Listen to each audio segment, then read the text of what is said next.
Good morning. मैं Jyoti Deval, assistant professor political science, SPC government college Ajmer. कल के लेक्चर में हमने प्लेटो और अरस्तू के राजनीतिक विचारों में असमानताओं को जानने का प्रयास किया था। आज का हमारा टॉपिक है प्लेटो और अरस्तू के राजनीतिक विचारों में समानताएं।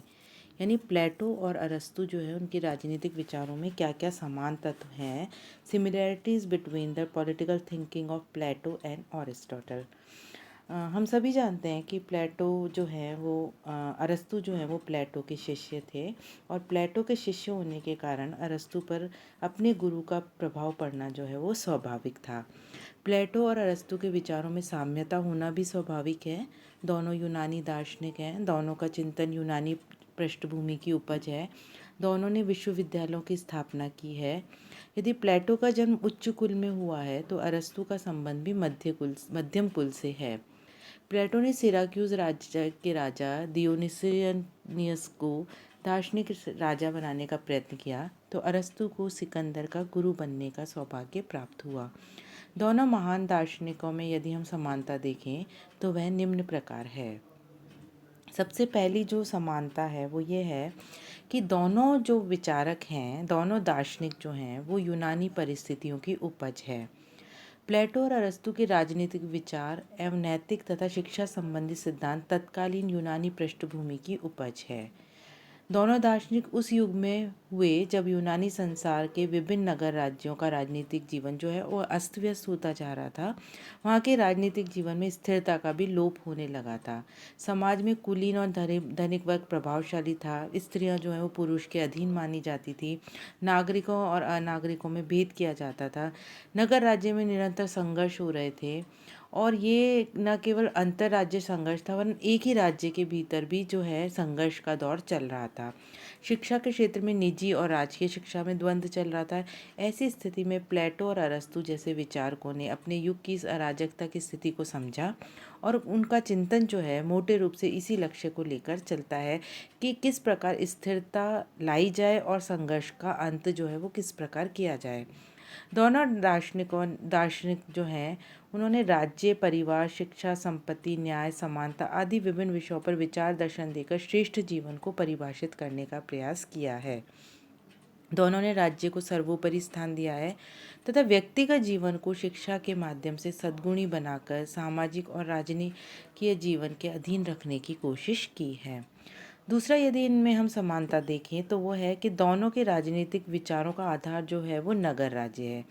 यूनान में जो राजनीतिक, सामाजिक, धार्मिक जीवन का सर्वोच्च संगठन जो है वो नगर राज्य था और यूनानी जो इस नगर राज्य को पॉलिस कहकर पुकारते थे या जानते थे।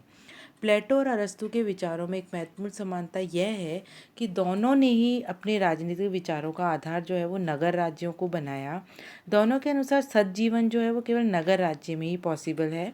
अरस्तु की दृष्टि में नगर राज्य सामाजिक विकास का चरम रूप है क्योंकि इसमें मानव की समस्त आवश्यकताएं पूरी होती हैं। यानी ओवरऑल डेवलपमेंट के लिए हमें नगर राज्य चाहिए और दोनों ही विचारक जो हैं वो नगर राज्य के स्वशासित और आत्मनिर्भर होने के पक्ष में हैं। थर्ड जो है वो है दास प्रथा। दास प्रथा की उपस्थिति यूनानी नगर राज्यों की एक बड़ी विशेषता थी और जो दास प्रथा जो है वो यूनानी जो नगर राज्य थे उनके जीवन का आधार था और यूनानी ये मानते थे कि अपने राज्य के संदर्भ में नागरिकों को विशेष प्रकृति के कार्य हैं। ये नागरिक कर्तव्यों का समुचित रूप से पालन करने के संबंधी कार्य हैं। इन कार्यों का समुचित रूप से संपादन नागरिक तभी कर सकते हैं जब उनके जो कार्य हैं जीवन संबंधी उनका संपादन दास करें। तो प्लेटो जो है उन्होंने स्पष्ट रूप से दास प्रथा का समर्थन तो नहीं किया लेकिन उन्होंने विरोध भी नहीं किया और लॉज में उन्होंने दास प्रथा को आवश्यक व अनिवार्य उचित माना है और कृषि संबंधी जितने भी कार्य हैं वो दासों पर छोड़ दिए हैं। वहीं अरस्तु जो है वो स्पष्ट रूप से दास प्रथा का समर्थन करते हैं। वह प्राकृतिक असमानता के आधार पर दास प्रथा का समर्थन करते हैं। अगर इन शॉर्ट हम कहें तो दोनों ही दार्शनिक जो हैं वो दास प्रथा के समर्थन करते हैं, दास प्रथा को कायम रखने के पक्ष में हैं। नेक्स्ट जो इनमें सिमिलैरिटीज़ हमें दिखती है वो है शिक्षा प्रणाली। प्लेटो और अरस्तु ने के जो शिक्षा संबंधी विचार हैं उनमें काफ़ी सिमिलैरिटीज़ है। प्लेटो की शिक्षा प्रणाली जो है वो अरस्तु की शिक्षा प्रणाली से बहुत अधिक विस्तृत और पूर्ण है, तथापि दोनों विचारकों में समान रूप से इस बात पर जोर दिया है कि शिक्षा का जो मेन उद्देश्य है वो नागरिकों के चरित्र को उन्नत करने वाला ही होना चाहिए। यदि शिक्षा अगर उत्तम नागरिक या उत्तम चरित्र नहीं दे पाती तो वह शिक्षा जो है वो काम की नहीं है।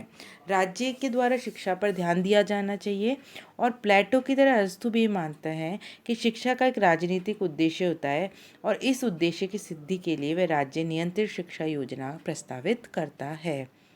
नेक्स्ट जो दोनों में समानता है वो है शारीरिक श्रम करने वालों की उपेक्षा।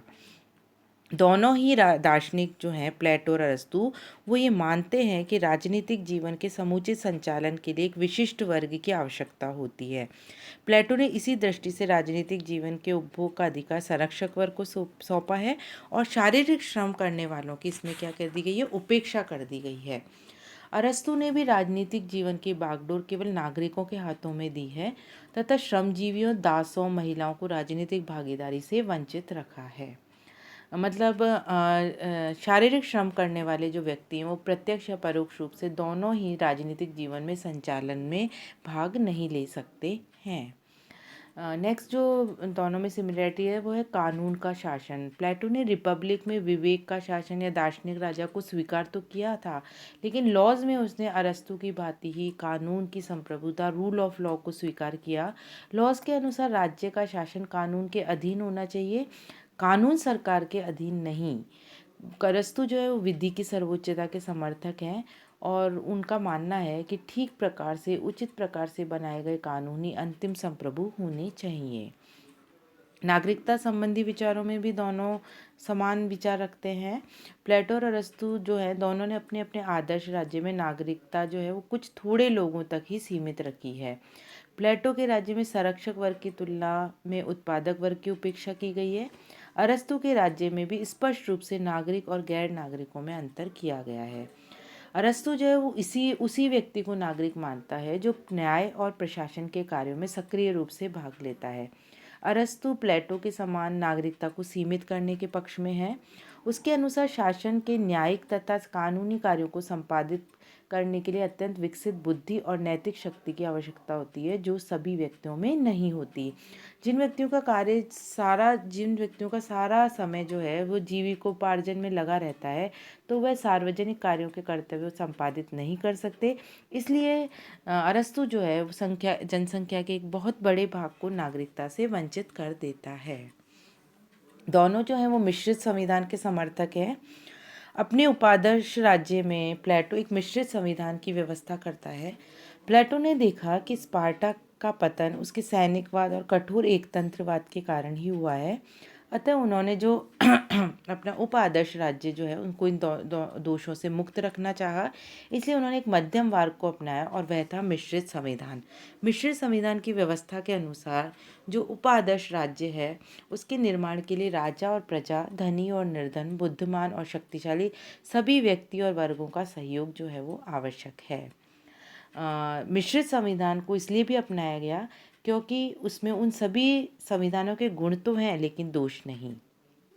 अरस्तु जो है वो उसने भी प्लेटो के भांति यूनान में प्रचलित वास्तविक शासन प्रणालियों की समीक्षा करने के बाद मिश्रित संविधान का समर्थन किया और उसका आदर्श संविधान जो है वो सर्व जनतंत्र यानी पॉलिटी, लोकतंत्र और धनिकतंत्र का मिश्रण है और इसमें जनता का एक बहुत बड़ा भाग जो है वो मध्य वर्ग का होगा, ना तो अधिक संपन्नता होगी और ना अधिक निर्धनता होगी। इसमें कुलीन तंत्र और प्रजातंत्र के गुण होंगे पर दोष नहीं। दोनों जो हैं प्लेटो और अरस्तु, उनका नैतिक जीवन के प्रति दोनों दार्शनिकों की गहरी आस्था थी। दोनों ही नगर राज्य का अध्ययन नैतिकता के आधार पर करते हैं। प्लेटो के दर्शन में उल्लेखित न्याय की अवधारणा नैतिकता से जुड़ी हुई है। अरस्तु की नैतिक शिक्षा द्वारा नागरिकों को सच्चरित्र और सद्गुणी बनाना चाहते हैं। दोनों जो हैं विचारक वो लोकतंत्र की आलोचना करते हैं। उनकी रचनाओं में लोकतंत्र की खुली प्रशंसा व स्पष्ट समर्थन देखने को नहीं मिलता। उनके अनुसार लोकतंत्र जो है उसको श्रेष्ठ शासन की व्यवस्था नहीं किया जा सकता। संक्षेप में हम या निष्कर्ष स्वरूप हम ये कह सकते हैं कि प्लेटो की तरह अरस्तू की भी नैतिक जीवन में गहरी आस्था है। दोनों ने राजनीति को सर्वाधिक महत्वपूर्ण माना और शिक्षा द्वारा मनुष्य को सुधारने की योजना प्रस्तुत की। अरस्तू ने अपने आदर्श राज्य का विवेचन करते हुए प्लेटो के उप आदर्श राज्य से हर समय उससे प्रेरणा ली, और वास्तविकता तो यह है कि अरस्तू का आदर्श राज्य प्लेटो का उपादर्श राज्य का दूसरा ही नाम है या उसका संशोधित रूप है। जीवन के अंतिम काल में प्लेटो ने जिस आदर्शों की स्थापना की उसे अरस्तु ने स्वीकार कर लिया। इसीलिए सिनेक्लेयर जो है उन्होंने लिखा है कि अरस्तु वहीं से प्रारंभ करता है जहाँ से प्लेटो उसे छोड़ देता है। Thank you so much.